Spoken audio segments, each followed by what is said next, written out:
ginagawa mo, Dong? Carpentering. Para sa ano yan, Dong? Para sa Para sa puwet. lubot. Sinalapat ako sa inyo. Ah, duhaon yun mo? Oh, kasi nakakadugay din mo man. Oh, magsibalhin-balhin, oh. Ah, Imagine kung tarong na yung buhat, usara ka buk yung musik tanggal. Ah. ganito lang, guys. Kailangan marunong tayo sa lahat ng bagay kasi mahal pag magpagawa ka. Diba, my love, no? Mahal sa mga walang pera. Eh, bakit may pera ka ba? Wala. Ito yan, guys, yung upuan namin kasi nasira na. Kaduhan na ng repair. Yung unang repair ito. Ito yun. Yeah. So, ito yun, guys. Yung isang nabuo na. Yan, ito. Kasi sayang pag itapon namin kasi ito. Kasi ano to siya eh. Ayun yung talagang yung upuan ng ano namin, oh. Yung table. Yung high table kasi to. Tsaka ito yung upuan niya. Tapos sayang din naman pag itapon mo na kaagad. So tayo guys ay hugas ng pinggan kasi si asawa, si Bana ay naggawa siya doon sa yung upuan natin. So tayo naman ay maghugas na tayo ng pinggan at saka mag-prep ako ng para sa ano namin bukas, yung baon namin bukas kasi kailangan kong gawin yung baon namin sa gabi yung iba kasi overnight oat naman siya. So pagkatapos nating maghugas ng pinggan, ayun na, gawin na natin yung overnight oat para sa umaga konti na lang yung gawin ko kasi mahirap magising ng umaga guys, tapos mamadali tayo so yun, yung gagawin ko ay maghugas muna ako ng pinggan and then gawin na natin yung ibang pambaon natin sa work. So gawa na tayo ng overnight oat. Ilagyan ko na to siya ng chia at saka oat at saka milk.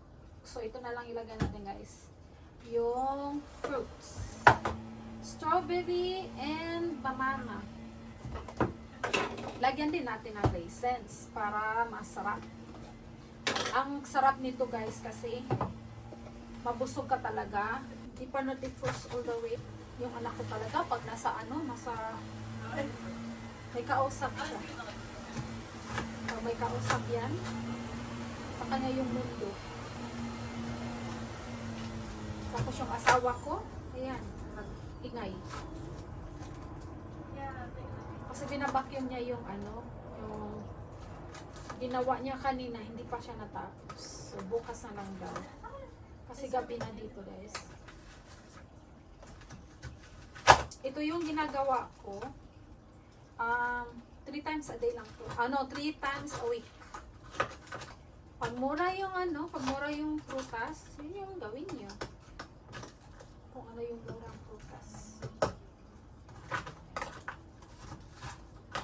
Then i-frozen nyo guys para hindi siya malantak. Hindi siya kaagad. Masira. Yan. Lagyan natin ito. Saging.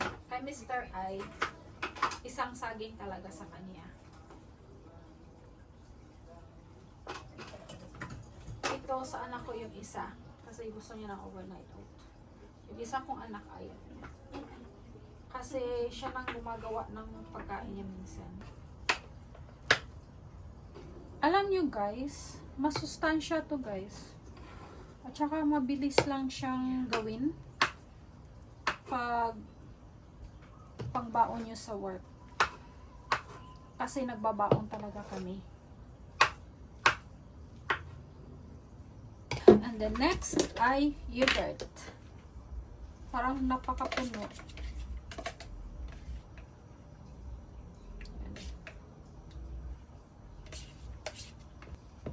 Lagyan natin yung raisins.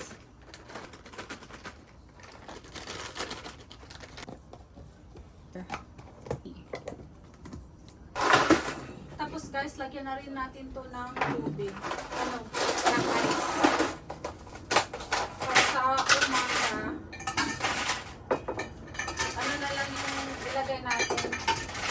lang na, ayos lang naman nilalagay ko dito. Kasi siya nang maglagay ng tubig sa work. So, ganun talaga guys. Kailangan talaga natin tipid sa oras din. Anyway, aga kasi namin nagising. Nagising na kami ng 1:30 guys. Tapos, yan. Para madali lang yung prepare ng pagkain. Para hindi natin magamit lahat ng oras sa umaga dito sa bahay. Nagising kami mga 1:30. Kasi yung work ni Mr. ay 3:45. 3:45 yung work niya. Din ako 6 o'clock. So doon ako sa kotse maghintay. Then while waiting sa kotse, doon ako kumakain ng almusal. And then doon ako nagme-makeup. Kasi wala na akong time. Hatid ko siya sa work. Nagpa-yellow ako sa sa container na ganito guys. Tapos, yung tubig na ginamit ko ay yung ito lang. Kasi pang shock naman to pang shock ng egg. Yan. Ready na yan para sa pag-shock ng egg. Ito na yung mga egg natin Maganda yung hard boiled nyo guys pag hindi siya from refrigerator na malamig, kasi pag malamig siya nag-crack. So yung ginawa ko, linabas ko muna siya para warm, room temperature. Alam niyo guys, yung gusto ko sa itlog guys, yung hindi siya dry, hindi siya hard boiled. Yung gusto ko yung meron pa siyang yung basa pa sa yung egg yolk niya, yung basa pa. Kasi may flavor siya. Yun yung gusto ko sa itlog na na boiled egg. So ito na guys, kumukulo na siya. Lagyan na natin siya ng itlog. 12 lang yata yung makasya nito.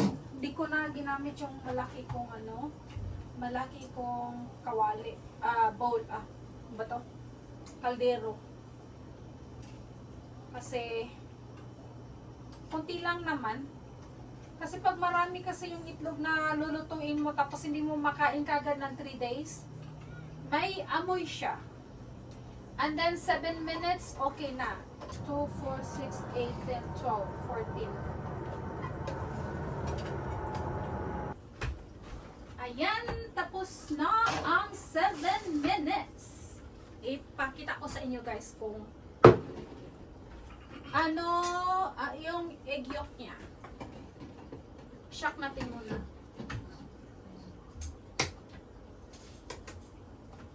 Ang bilis niya basta naka-shock ng maayos.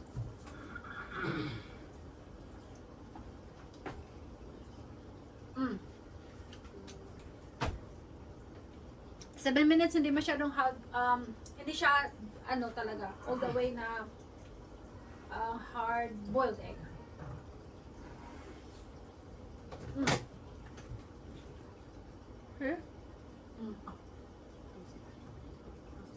Basa-basa pa siya guys.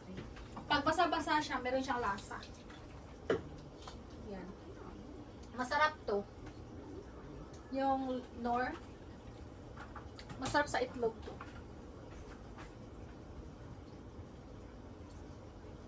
Banghang.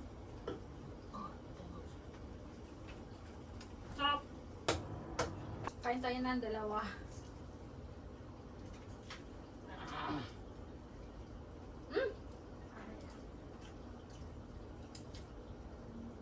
Good source of protein, di ba? Itlog. Hi guys! Good morning! Good evening! Ayan. Nandito na tayo sa kotse guys. At inano na natin si Mr. Hinatid na natin sa work. So dito tayo. Dito na tayo mag-makeup. Kasi walang time sa bahay guys. Kasi baka malate si si Mister.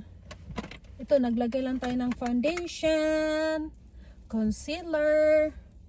Ayan. Lagyan na natin ng powder. Simple makeup lang, no? Simple lang, guys. Yung kotse natin naka-on.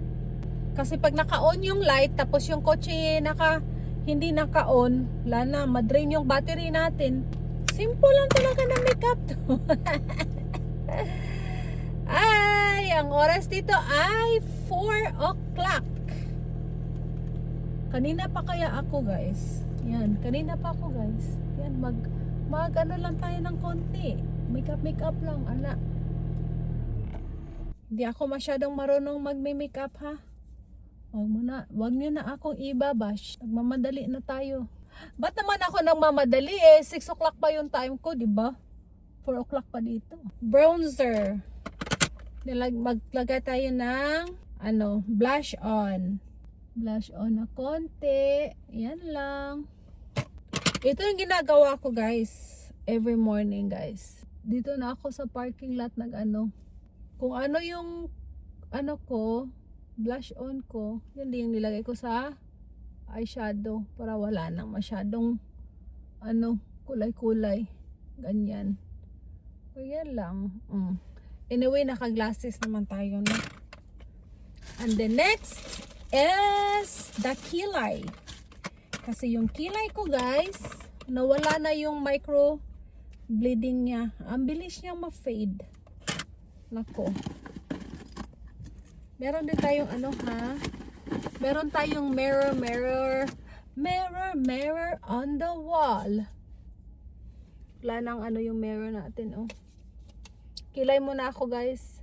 Ganito ang buhay. Para maka-save time, ayan. Dito na tayo sa kotse pa-beauty. Guys, tapos na tayong mag-makeup. So, kain na tayo, guys. Kainin natin tong overnight oat na piniprepare natin kagabi. Oy, hindi ako nakadala ng... meron siyang meron siyang liquid.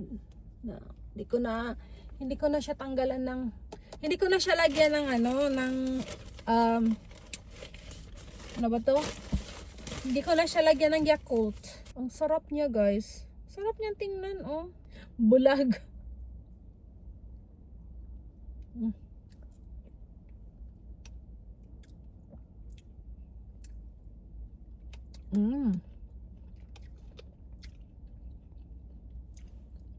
Kain tayo, guys.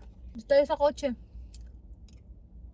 Alis ako mga 5 o'clock dito. Kasi magsakay pa tayo ng bus papunta sa work. Pag gumawa kayo ng overnight oat, yung gamitin niyo na yung rolled oat, wag yung quick oat. Okay, guys, see you na lang later.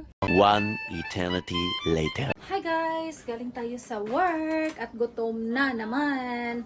So anyway, yung lutuin natin na na sabaw, yung chicken wings na pinaano ko kagabi, pinalambot ko na siya kagabi, tapos lagyan na lang natin siya ng mga vegetables. At yan na lang yung ilagay natin, kasi nilagay ko na lang siya sa ref this morning, and then yun na lang yung kulang. And then bago tayo maglagay ng vegetables, at muna natin, tanggalan muna natin siya ng mga oil. So ito yan siya, guys. So ko siya, tanggalan ko siya yun ng mga yung mga mantika niya. Kung lang talagang meron tayo sa kusina, guys, yung ilagay natin. So last time nung bumili kami sa sa Aldi, na-charge ako ng 2 nito. So sabi ko sa babae, na lang, kuha na lang ako pa ng isa, wag mo na ako bigyan ng ng money back. So kumuha ako ng 2 nito instead, na i-void niya. So ito lang yung ilagay natin. Ayan na, guys, iwain na natin yung carrots and then patatas. Mag-voiceover na tayo guys kasi si Mr. nag-ingay sa kusina. Ayan na. At saka ilagay na natin itong patatas guys kasi nilagay ko na yung carrots. Ayan, takpan lang natin at magluto tayo ng Shanghai. Itong Shanghai ko guys. Ginawa ko to last week. Yan, ito yung pares natin sa sabaw natin guys. And then, nilagyan na natin ng spinach yung sabaw. And then, itong Shanghai natin, malapit na siyang matapos guys. Ang sarap nito. Ayan na guys, luto na yung pagkain natin. Let's eat!